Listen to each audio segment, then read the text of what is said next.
ఒక్కసారి కొమ్మూరి గోల్డ్ కి కాల్ చేయండి. తాకట్లో ఉన్న మీ బంగారాన్ని విడిపించి మార్కెట్ ప్రైస్ కి వాళ్ళు కొనుక్కుని మిగతా డబ్బులు మీకు ఇచ్చేస్తారు. హాయ్ హలో నమస్తే, వెల్కమ్ టు మనం టీవీ. నేను మీ చార్మి. అల్లు అర్జున్ న్యూ ఇయర్ చేసుకుంటారా లేదా అనే డౌట్ ఇప్పుడు వస్తుందన్నమాట ఆయన ఫ్యాన్స్ లో.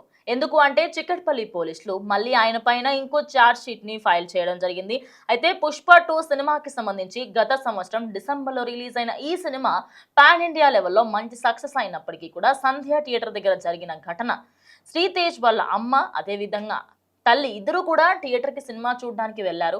ఇక తల్లి లేదు, అదేవిధంగా శ్రీతేజ్ ఇప్పటికీ కూడా బెడ్ పైన ఆయన ఎప్పుడు లేస్తాడా ఎప్పుడు మాట్లాడతాడని ఇంకా వాళ్ళ ఫాదర్ ఎదురు చూస్తూనే ఉన్నారు. అయితే దానికి సంబంధించే మళ్ళీ చిక్కట్పల్లి పోలీసులు సంధ్యా థియేటర్ దగ్గర జరిగిన ఈ ఘటన పైన ఇంకో ఛార్జ్ షీట్ ని ఫైల్ చేయడం జరిగింది. అయితే ఇప్పుడు దానికి సంబంధించి A1గా సంధ్యా థియేటర్ యాజమాన్యాన్ని, అదేవిధంగా A11గా అల్లు అర్జున్ని, ఆయనతో పాటు వచ్చిన 8 మంది బౌన్సర్లని కూడా తీసుకోవడం జరిగింది. మరి ఈ సంఘటనకు సంబంధించి అసలు సంధ్యా థియేటర్ దగ్గర జరిగిన ఘటన ఎవరూ మర్చిపోలేము. నిజానికి ఇలాంటి ఘటనలు జరగకుండా ఉండాలి అంటే అలాంటి ప్లేసెస్కి వెళ్లకుండా ఉండడమే చాలా బెటర్ అని చాలామంది సజెషన్ ఇస్తూ ఉంటారు. అయితే ఇప్పుడు కూడా అదే జరిగింది.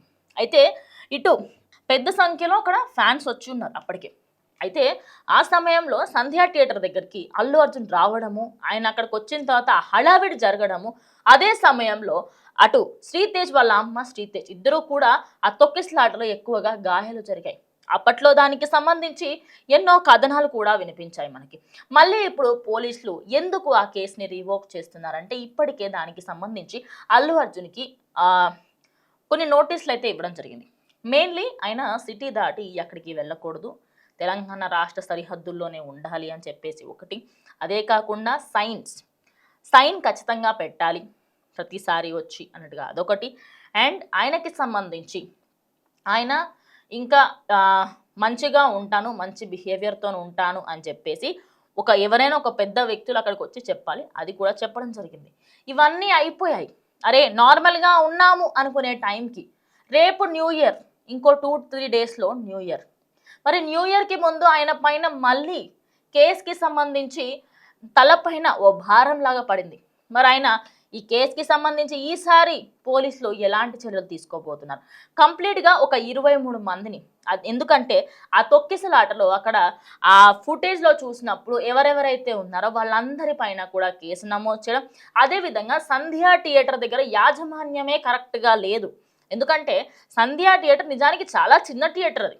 అదే ఏరియాలో ఆర్టీసీ క్రాస్ రోడ్ దగ్గర 4 థియేటర్లు ఉంటాయి, 4 రోడ్లు ఉంటాయి.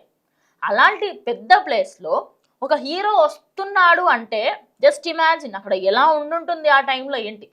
మరి అప్పుడు జరిగిన ఈ ఘటనకి సంబంధించి 1 ఇయర్ అయిపోతుంది, 1 ఇయర్ కంటే ఎక్కువే అవుతుంది. ఇప్పుడు ఎందుకు మళ్ళీ దీని గురించి మాట్లాడుతున్నారు ఏంటి అనేది కూడా ఇప్పుడు చాలామంది ప్రశ్నిస్తున్న క్వశ్చన్.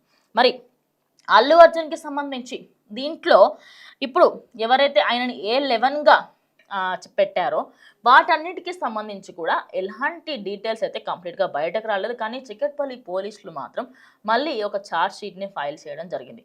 మరి ఈసారి ఆయన ఖచ్చితంగా జైలేనా, మరి జైలుకి వెళ్ళబోతున్నారా అంటే దానికి సంబంధించి కూడా ఇంకా ఎలాంటి అప్డేట్ లేదు. ఎందుకంటే లాస్ట్ టైం ఆయన తప్పేమీ లేదు అన్నట్టుగా నిర్ధారించడం జరిగింది.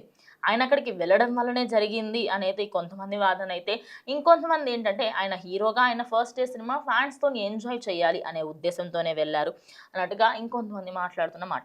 మరి ఈ పుష్ప 2 సినిమాకి సంబంధించి పాన్ ఇండియా లెవెల్లో సినిమా సక్సెస్ అయినప్పటికీ కూడా సినిమా స్టార్టింగ్ డే నుంచి ఇప్పటి వరకు కాంట్రవర్సీస్కి దారితీస్తుంది. మరి శ్రీతేజ్ బయటకు వచ్చి నేను బాగానే ఉన్నాను అని చెప్పిన రోజు ఖచ్చితంగా ఇదంతా మారుతుందా అని చెప్పేసి చాలామంది కూడా కోరుకుంటున్నారు. మరి చిక్కట్పల్లి పోలీసులు ఫైల్ చేసిన ఈ కేసుకి సంబంధించి మీరేమన్నా ఖచ్చితంగా కమెంట్ చేయండి. ఇది వాళ్ళ వీడియో. ఇంకో వీడియోతో మళ్ళీ కలుస్తాం. కీప్ వాచింగ్ మనం టీవీ.